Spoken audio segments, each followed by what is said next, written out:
தேசிய அளவில் சாகித்ய அகாடமிக்கு தேர்வு செய்யப்பட்ட எழுத்தாளர்களின் பட்டியல் அறிவிக்கப்பட வேண்டிய கடைசி நேரத்தில் ஒன்றிய அரசின் தலையீட்டினால் விருது பட்டியல் அறிவிப்பே தடை செய்யப்பட்டிருக்கக்கூடிய ஒரு நிலையில் கலைஞர் பொற்கிழி விருது என்பது நான் எதிர்பார்த்து எழுதவில்லை.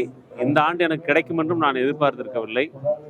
தேர்வுக்குழுவே அவர்களுடைய விருப்பத்தின் பேரில் எங்களுடைய புத்தகங்களை எல்லாம் படித்து என்னையும் என்னுடைய சக விருதாளர்களையும் தேர்வு செய்திருப்பது என்பது ஒரு வெளிப்படைத்தன்மையோடும் கவனம் பெறாத எழுத்தாளர்கள் அல்லது விருதுகளை பற்றி கவலைப்படாமல் இருக்கக்கூடிய எழுத்தாளர்களையும் கலைஞர்களையும் தேர்வு செய்திருப்பது என்பது மிக மிக மகிழ்ச்சிக்குரியதாக இருக்கிறது.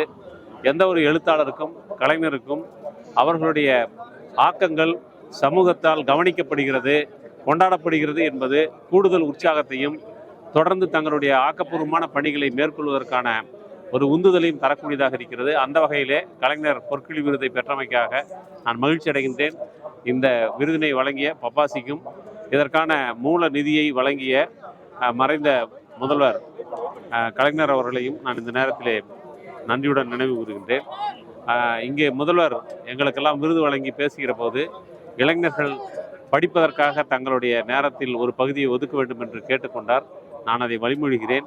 அதே நேரத்தில் இதன் வழியாக நான் தமிழ்நாடு அரசுக்கு ஒரு கோரிக்கை வைக்க விரும்புகின்றேன்.